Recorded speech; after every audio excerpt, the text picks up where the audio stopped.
Mga kalayas, may no parking na nakalagay dito. So hindi naman kita, no, hindi pansin.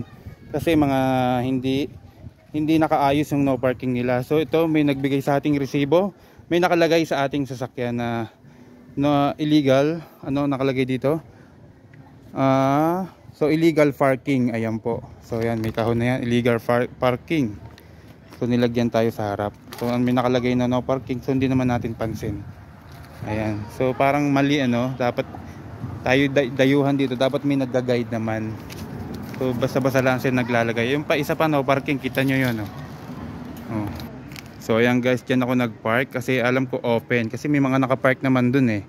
Oh, ito open din. So hindi natin alam na bawal pala magpark dyan. Nilagyan na lang tayo ng resibo. Oh, ayan. So ito pala ay mag-attach siya LTO na may penalty.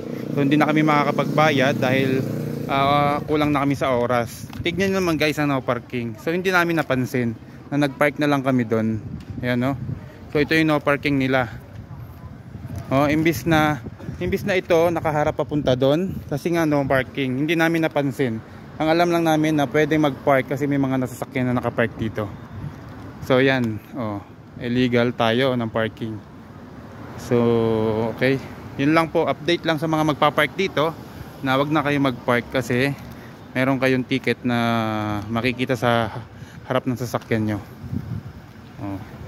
Ang lang po sa kanila ay walang nag-guide sa kanila na hindi pwedeng mag-park dito o harangan na lang nila kasi magpapark lang talaga kasi open na open po ito.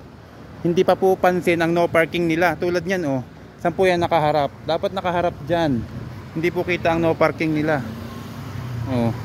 Yung isa, tingnan nyo naman, oh, natatakloban na ng sasakyan. Siyempre pagdating namin doon, magpapark na kami, open eh.